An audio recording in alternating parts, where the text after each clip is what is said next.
அஸ்ஸலாமு அலைக்கும். பிரியாணி, நெய்ச்சோறு இதுக்கெலாம் ஒரு சூப்பரான சைடிஷ் புளி மாங்காய் பச்சடி எப்படி செய்யுதுன்னு பார்க்கலாமா?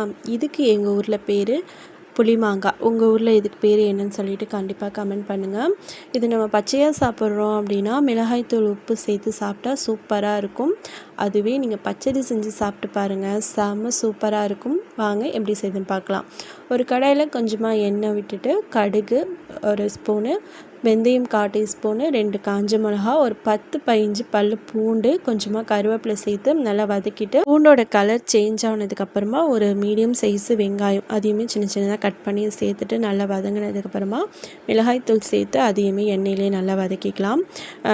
இது நல்லா வதங்கினதுக்கப்புறமா ஒரு ஸ்பூன் அளவுக்கு இஞ்சி பூண்டு சேர்த்து அதை வதக்கிட்டு இஞ்சி பூண்டு சேர்த்த கிளிப்பு மிஸ் ஆகிடுச்சு, அதனால் அதையும் சேர்த்துக்கோங்க. அப்புறமா சின்னதாக ஒரே ஒரு தக்காளி அதிகமாக சேர்த்துடக்கூடாது, ஏன்னா புளிமாங்காய் ஏற்கனவே புளிப்பாக தான் இருக்கும், அதனால் ஒன்று போதுமானதாக இருக்கும். இப்போ மசாலா மஞ்சத்தூள் 1/4 டீஸ்பூனு, ஜீரகத்தூள் 1/4 டீஸ்பூனு, மிளகுத்தூள் 1/4 டீஸ்பூனு எல்லாத்தையும் சேர்த்து கொஞ்சமாக உப்பு சேர்த்துட்டு எண்ணெயிலே நல்லா எண்ணெய் பிரிஞ்சு வர அளவுக்கு இந்த மசாலாவோட பச்சை ஸ்மெல்லாம் போகிற வரைக்கும் நல்லா வதக்கிக்கலாம். எங்கள் ஊர் சைடு வெண்டைக்காய் பச்சடி, கத்திரிக்காய் பச்சடிலாம் புளி சேர்த்து செய்வாங்க. ஆனால் அதே மெத்தடு தான், ஆனால் இதில் புளி மட்டும் சேர்க்கக்கூடாது, ஏன்னா இது புளிப்பாக தான் இருக்குங்கிறதுனால. இதை நான் நல்லா வாஷ் பண்ணிவிட்டு கட் பண்ணி வச்சுருக்கேன். இது சின்ன சின்னதாக நீங்கள் கட் பண்ணி சேர்க்கலாம், அப்போ நான் சேர்க்குற மாதிரி முழுசாக கூட நீங்கள் சேர்த்துக்கலாம்.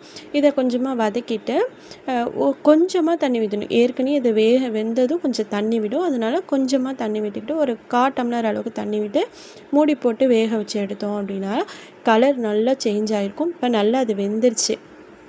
கொஞ்சம் மிக்ஸ் கொடுத்துட்டு ஒரு 3 ஸ்பூன் இல்லாட்டி 4 ஸ்பூன் உங்களுக்கு எவ்வளோ சுகர் தேவைப்படுமோ அந்த அளவுக்கு ஜீனி சேர்த்துட்டு நல்லா மிக்ஸ் பண்ணிவிட்டு ஒரு கொதி விட்டு இறக்கணும் அப்படின்னா சூப்பரான புளிமாங்காய் பச்சடி ரெடி.